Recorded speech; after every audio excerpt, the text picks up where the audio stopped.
do Hollywood spirits still visit? I turned around to see if there was anybody following me, and there was nobody there. Kombucha is a miracle from God. The astrological chart just tells me the probability of the choices that you're going to make in life. From the boundaries of the universe to the depth of your soul, embark on a journey through the unknown and unexplained as we explore mysteries, magic, and miracles.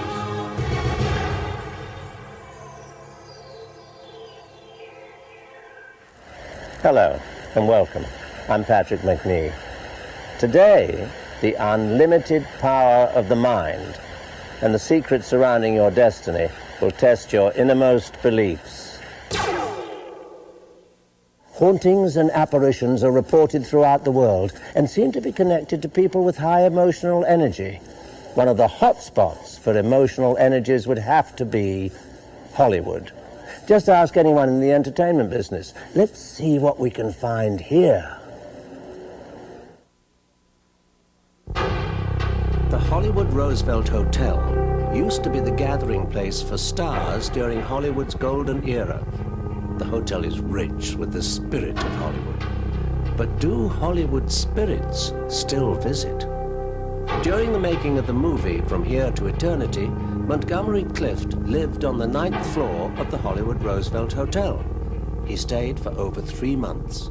After shooting each day, he would return to the hotel and spend hours rehearsing his lines and playing the bugle, which he had to learn for the movie.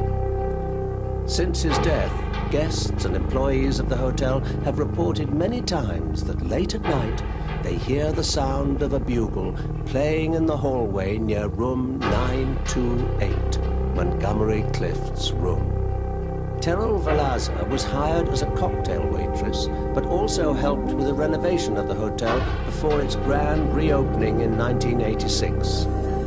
First week here, it was good. The beginning of the second week is when I was getting off the 9th floor elevator and I was walking down the hall and I heard footsteps behind me. I turned around to see if there was anybody following me, and there was nobody there. And then as I was continuing to walk, I felt a cold breeze like walk right by me.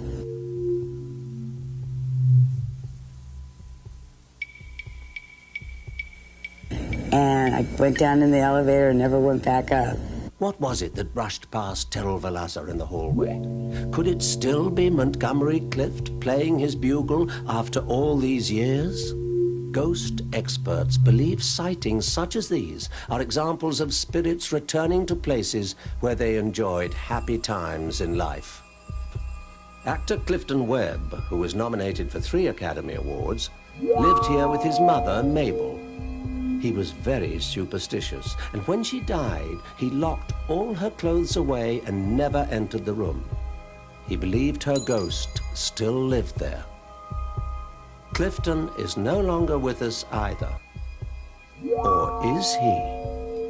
New tenants claim chairs move by themselves, cigarettes break, and their cats disappear. Oh, by the way, Clifton Webb hated cats and cigarettes. This is Runyon Canyon, an overgrown wilderness located in the heart of Hollywood. In 1983, the city of Los Angeles purchased the canyon and established a park on the site of a former estate known as the Pines. The magnificent estate in Runyon Canyon was first built by singing star John McCormick in the 30s and later bought by A&P heir Huntington Hartford. But the place was abandoned in the 60s and the lavishly landscaped grounds left for ruin. What was once the site of wild Hollywood parties, frequented by such stars as Errol Flynn, eventually crumbled and decayed. All that's left now is a virtual ghost estate. Residents say they hear sounds of a party and have seen strange multicolored lights coming from the second story of where the main house once stood. But the bizarre sightings go even further. Neighborhood resident Tracy Vivot is a waitress during the day and one of several who have witnessed unusual phenomena.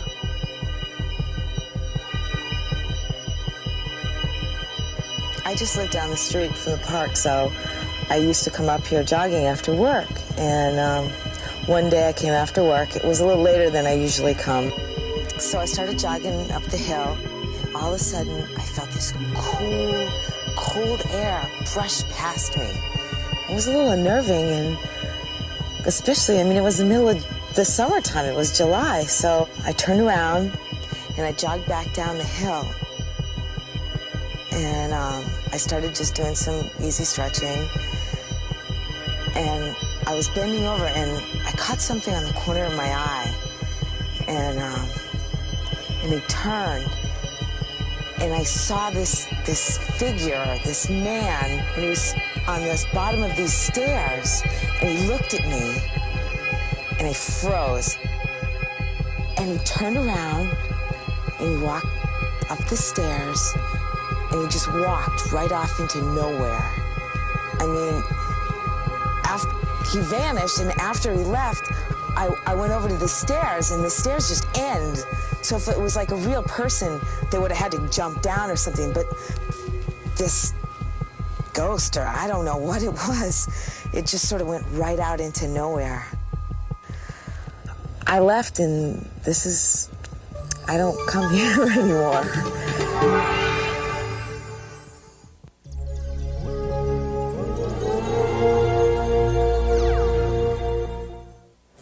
Edgar Allan Poe not only wrote mysteries, it seems he was involved in one. From 1832 to 1835, he lived in a small house in Baltimore with his wife Virginia and his grandmother Elizabeth. His grandmother died in the house in 1835. Since that time, there have been reports of strange phenomena, such as lights being turned on and windows and doors opening and closing on their own. Visitors to the historical site have reported hearing mysterious sounds and voices and feeling a tapping on their shoulders. The areas with the most activity are Poe's attic room and Virginia's bedroom. The 19th century father of homeopathy, Dr. Samuel Hahnemann, resolutely believed that healing came from the forces of nature. What would you have thought of the recent hysteria over the kombucha mushroom? This mysterious fungus is purported to treat anything from memory loss to cancer. Is it a miracle of nature or merely a misunderstood mushroom?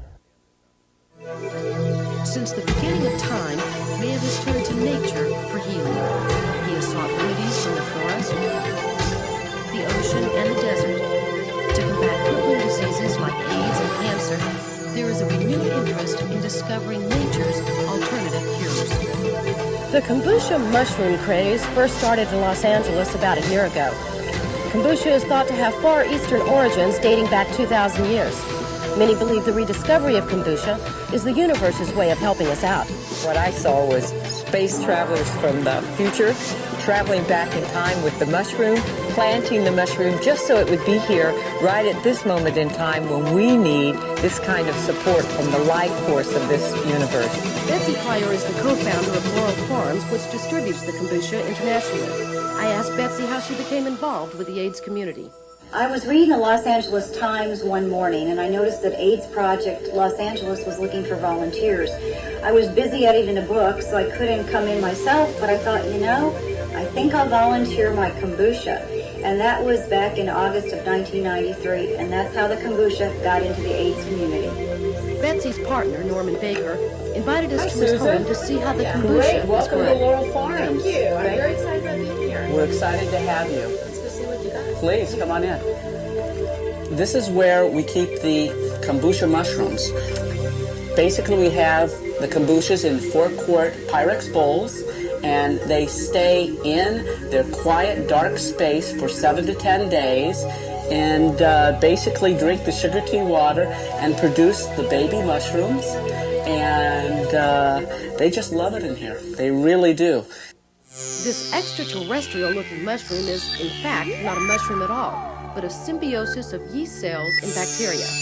You don't actually eat the kombucha, you make tea with it. In essence, it is funny looking, it's funny tasting, but people love it. And that's the key. Well, when people call us from all over the country, and we receive over 100 calls every day nationwide, to the ultimate stories of saying, Mr. Baker, Betsy, we're alive. We're not supposed to be. The doctor said we should have died 2 weeks ago. The bottom line is we've drank your tea, and it's the kombucha tea. We're alive. Our hair's grown back, our energy level, our skin's looking better. The tea is a gift from God. It's something that somehow has made a difference in our life. The kombucha is shipped from Laurel Farms with a special message to all its recipients. Expect a miracle. So how does the FDA react to it? There is nothing that we're doing that is out of line with the FDA, because we tell people to always consult their physician. If they have any health challenges, if they're going to drink the kombucha tea, we tell people that they should always show our literature to their doctors before they start drinking this tea. Every year there seems to be a new fad that brings hope to AIDS patients. Is the kombucha just another fad? When somebody's usually doing a fad, they're taking money, and I take no money for this project. All the money that comes in goes to subsidize people with cancer, AIDS, and MS around the country. But that's the least amount. The main purpose is like, why would full-blown AIDS people who are actually seeing their T cells climb, why would they pass it on to their best friends with full-blown AIDS if they weren't seeing the results? And that's what's happening nationwide, and that's the ultimate compliment that they can pay us by passing the kombucha on to their best friends, and that's what's happening. There was no way I could leave without tasting the kombucha tea. I'm looking forward to this. Very good. Do I help? Do I help? All right. It tasted tart like vinegar. Very good. Okay. Very good. Jeff Neff is the resident treatment advocate at the AIDS Service Center, which provides education and support services to people with AIDS. He's troubled that kombucha is just another in a long line of fads, or even worse. We don't know if the effects are permanent or if they even exist, because no clinical trial has ever been done on the kombucha mushroom. Part of the problem with the kombucha mushroom, again, is the fact that it's grown in a tea and sugar solution. So it could be that a lot of the energy boosts that people are experiencing are actually caffeine and sugar rushes from the solution itself. I definitely think that someone should be very careful. They should try and investigate the so-called properties of the kombucha mushroom and its effects, that they should rely on scientific information rather than word of mouth. Meanwhile, at Laurel Farms, the miraculous stories continue to pour in. After 7 months virtually bedridden with chronic fatigue, I started kombucha, and 2 days later I was vacuuming. I've been drinking the tea for about a month now, and I feel incredibly energetic.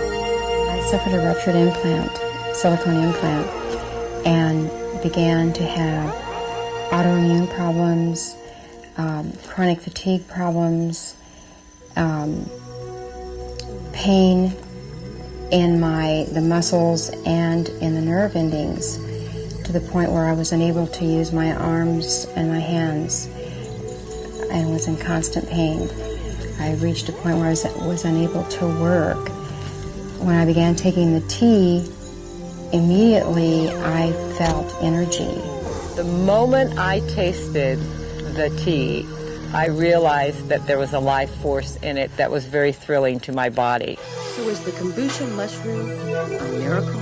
I'd have to say, in talking with all these thousands of people every week, kombucha is a miracle from God. A person with HIV cannot expect a single treatment like the kombucha mushroom to be the miracle cure for AIDS. I think the kombucha mushroom is a miracle because when I drink it, I can taste the life force within it, and that's a miracle for me. Miracle or fad? We may never know for sure. But legend has it that if treated kindly, the kombucha mushroom will accompany you for life. I think Norman would agree. He sings to the mushrooms every day to create a spiritual harmony for the universe. And now that's the chant to the mushrooms. The kombuchas are then sent out into the world, like the ancient prophecy, to go forth and multiply. This is one miracle the post office can.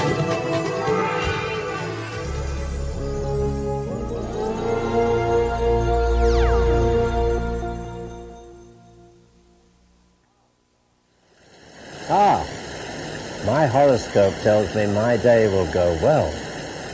I'm in good company. Presidents, prime ministers, and royalty have all consulted astrologers and numerologists in search of prosperity and fortune. The perfect computation of numbers and alignment of the stars may hold the answers. Humans have always been fascinated with the heavens. We've used the stars to guide us, to help predict our future and plan our destiny. Astrology and numerology date as far back as 400 BC, and people today are as fascinated with their horoscopes as ever. Why are we still so intrigued with these ancient practices in planning our daily lives?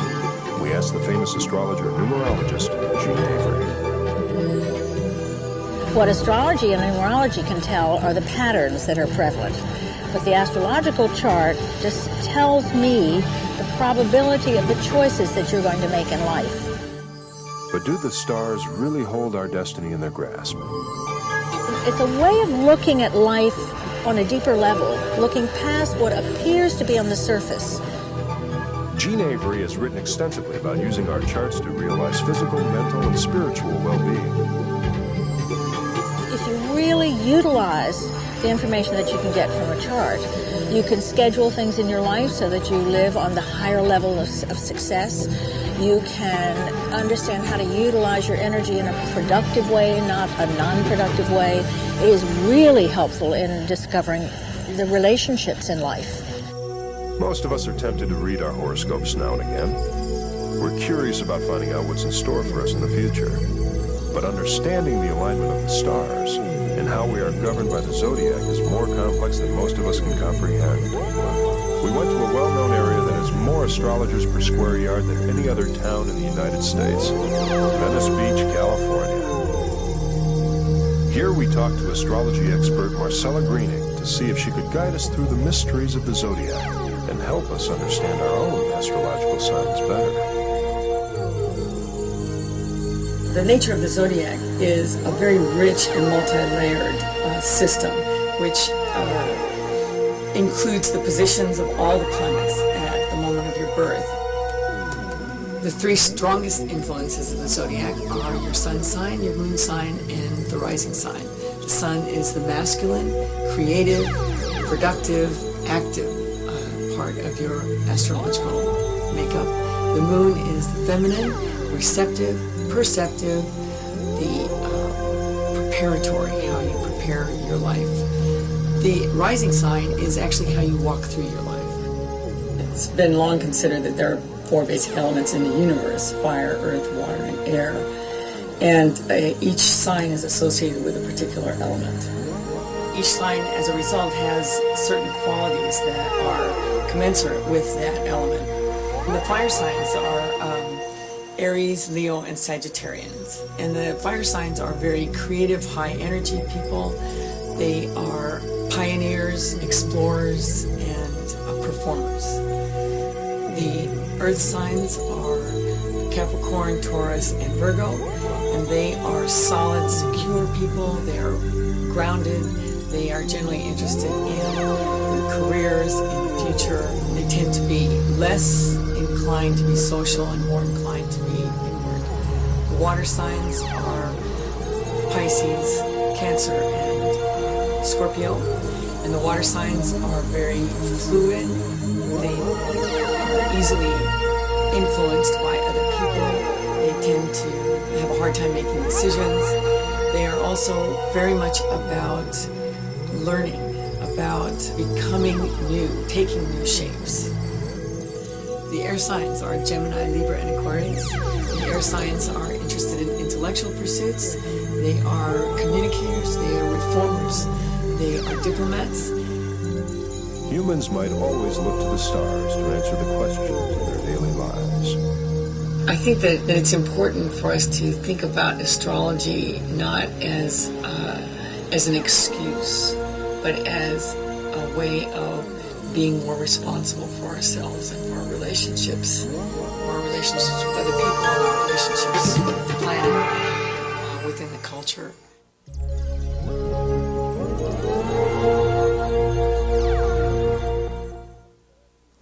The number 13 is infamous for its reputation as a sign of bad luck.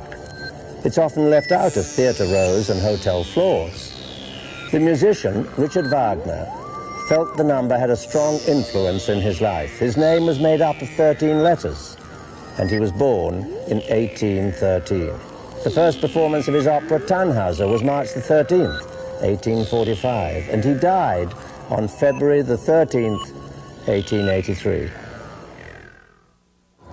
There are many paths leading to fulfillment and prosperity. Whatever your choice may be, live it to the fullest. I'm Patrick McNee. Join me next time for more mysteries, magic, and miracles.